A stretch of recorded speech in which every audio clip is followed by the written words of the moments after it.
So we're just gonna meet my friend Bipe. He's from Spain. He should be here anytime.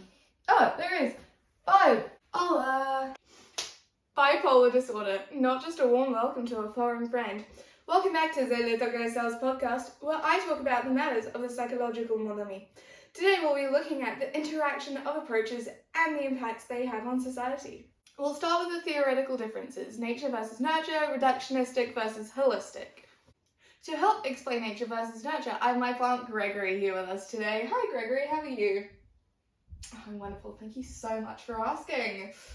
Nature is the thing that you were born with. You can't help having them. Nurture is how you grow up. It's the environment around you that molds who you are. The biological approach is mainly nature. You're not necessarily born with brain abnormalities that can happen because of abuse, but it is mainly nature. But the behaviorism approach is definitely nurture. Nature and nurture together can form behavior and disorders like bipolar. As the ancient prophecy foretold, genetics knocks the arrow, but the environment draws and releases. Reductionistic versus holistic. Reductionism is breaking down phenomena into smaller, more specific and simple components and studying them separately, like sociology, and then psychology, and like biology, and then other things, but I don't take science, so I don't know what they are. A good example of reductionism versus holism is how to fix a bad hair day. You could do it chemically to get to the root of the cause. Okay, so here you go, you've got a little situation. It's okay, I can sort it out for you. I've got this amazing little just tonic thing. Just goes in your hair. It's called flag serum with supercalifragilisticexpialidocious lactic acid. No, it's going to be great. Just pop it in your hair, it'll be great. Which could have some side effects. So the serum didn't really quite work out that well because you are now bald. I'm so sorry about that. It's unfortunate. But hey, you really pull it off. That helps. Or you could fix it temporarily, giving you ways to deal with it in the future. Or you could do a little bit of a pashmina, like a Tahitian veil. Goes like so, or like that. Oh, yeah, no, that's nice. Yeah, no, that's lovely. I can just leave it like that. No, that's great. I love it. The two major treatments for bipolar are mood stabilizers and cognitive behavioral therapy. Mood stabilizers are more reductionistic because it only focuses on stabilizing your mood, and that's it. It fixes you biologically. CBT is more holistic. This is because it focuses on the bigger picture and how to deal with bipolar on a daily basis. Because you're talking to a person, they get a full scope on who you are and what would be helpful in your therapy, where medicine just doesn't do that. It's far too self-involved. The methodological differences between the approaches are scientific versus non-scientific and quantitative versus qualitative. Scientific is when you get answers in the form of facts to your theory. This could be by MRI scans, twin studies, lab experiments, animal research, surveys, etc., etc. Non-scientific is when something can't be tested, like trying to see if heaven exists. It does. It's called a room full of dogs. It's when you can't get data about your theory. Both the biological and behavioralist approaches are scientific. You can get real data from them. Quantitative versus qualitative. Quantitative is when you have results in form of a number, kind of. It's when the results are cold hard facts, like being a T in MBTI. Qualitative is when the results are not factual, more of a feeling, like being F in MBTI. These results could come from a survey where people rate their happiness on a scale of 1 to 10, but quantitative results could be PET scans where you can see dopamine levels. The biological approach is quantitative, obviously, and the behavioral approach is qualitative. You want both quantitative and qualitative results. The 2007 experiment published in PubMed Central, they got what patients reportedly felt and their AMI scores. So it's a mix of both, which is really good. Welcome to the new segment of the podcast, Learn Psychology while making non-alcoholic alcoholic beverages. I'm your host, Kyle the Mustache, and today we'll be learning the diathesis stress model with a non-alcoholic alcoholic gin and tonic. Now imagine this cup is your diathesis. It's your vulnerability to get a disorder. If it goes to the top, you're going to get the disorder. Before the age of 3, you have precursors. Now then you can't get rid of these, but these add to your diathesis. These could be things like having some bad genetics, having a brain disease, other things, even more things, and yet more things.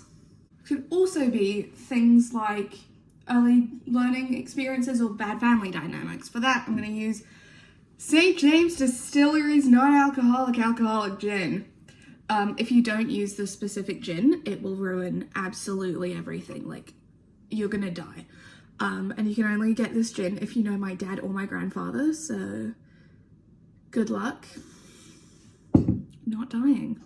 Now, all the precursors are in, we can get started. Stresses later in life can contribute to getting a disorder. These could be poor self-understanding, stressful family dynamics, social distresses, drug use, other things. Let's add that in.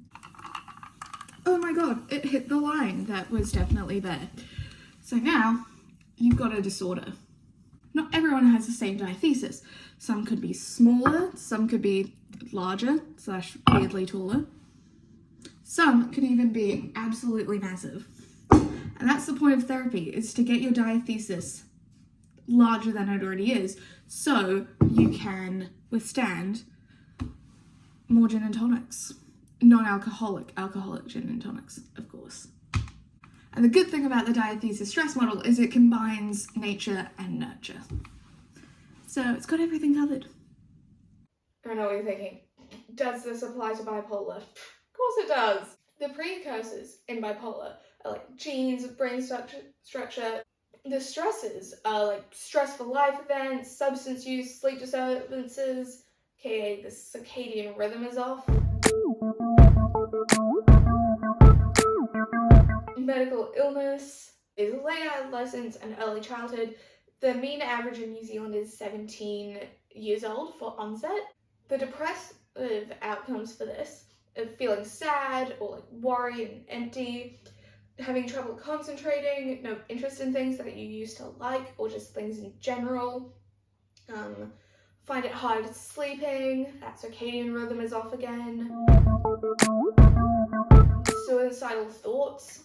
For mania, it's being jumpy, extremely energized, even if you haven't slept, talking fast about a lot of topics, being agitated or easily irritable, trouble relaxing or sleeping, more active, being more active, relaxing or sleeping, being more active than usual, doing risky things like spending money recklessly, or, having a lot of sex. And of course, being like Kim from Kath and Kim, with an inflated ego. Oh, well, what about my ego system? That's very fragile too, People with bipolar, their cup can be smaller because they might not think that people are there for them in life, but also because they want to be happy all the time, they get affected by things faster.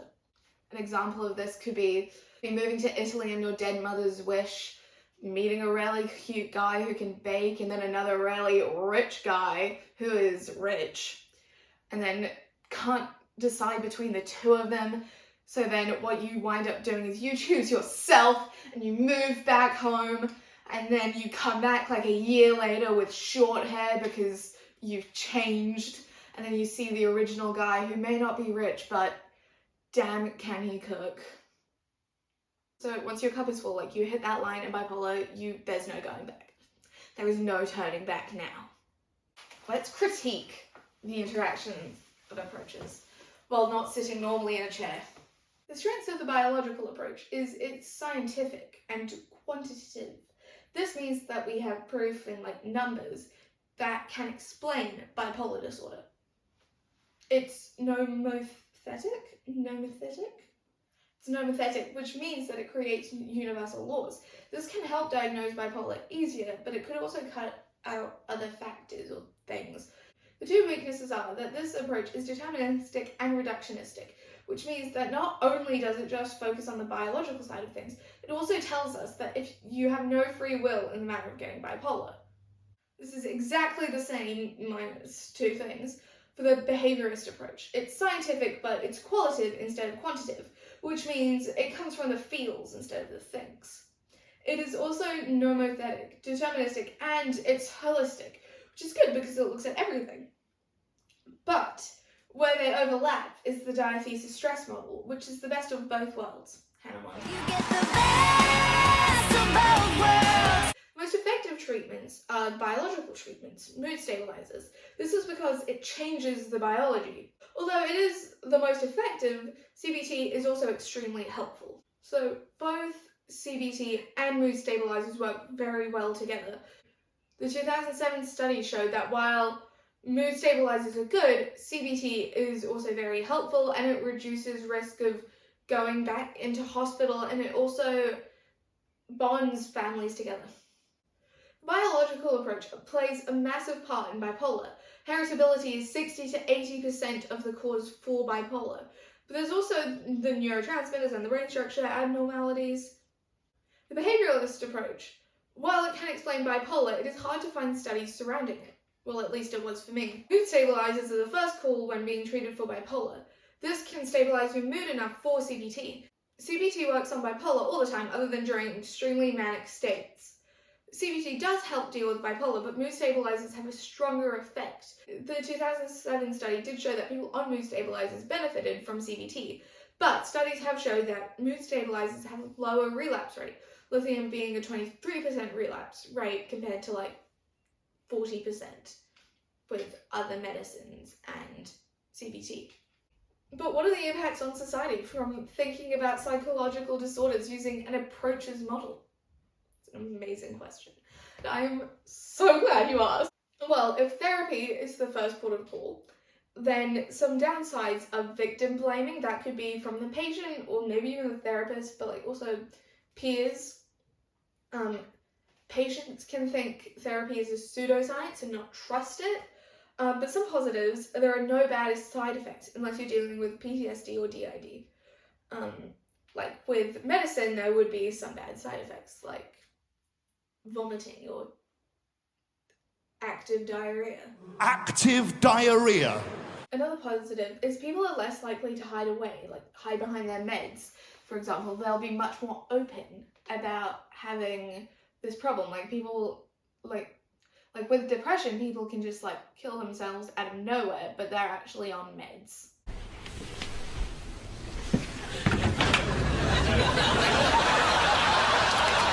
So we should try and normalize therapy to make this not as bad, which is kind of hard because sometimes you just don't have the time or the money for therapy. But we could try and normalize it through apps because it's easy access, but it is less credible. Another way we can normalize it is just talking about it more openly and not creating the stigma around it. If it's 50-50 between meds and therapy, a negative can be people aren't sure about what fixes it, so it validates it. Like meds could work for someone, but therapy could work for someone else, so what's going on with the disorder? But a positive is it's very well-rounded and very holistic, which is good. If meds are first, which this is bipolar, some negatives are the overuse of meds in society as a whole, with doctors just doling out meds left, right, and centre. There's an increase in side effects, which is not good. Like, if the drug isn't named after the disorder, it's only there to treat the symptoms, not the actual disorder. Another really big negative is it can downgrade what you're feeling by just being like, just take a pill. Just take a pill, and then you're ignored. The positive is it's a quick fix, so like, you know, if you're really bad, you're better. Not like fully, but like you feel better, which can get you into therapy. But also it could cure a small amount of patients. It's also way cheaper than therapy. If someone was taking meds, society would probably take it more seriously because, you know, you're using a drug, it's a bit more urgent than, you know, just talking to someone about it. Also, because it's medical, it seems a lot more legit.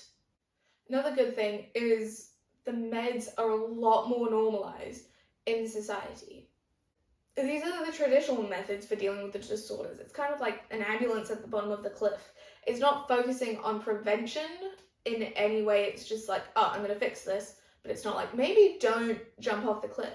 Whereas the diathesis stress model focuses on prevention. We should probably get that out there a bit more so people know that their diathesis could be teeny tiny. And to make it bigger. And I don't know why I went teeny tiny. A cultural bias in New Zealand around bipolar is that Māori people tend to have more bipolar than white people. Cultural bias in New Zealand around bipolar is that Māori people have higher percentages of bipolar.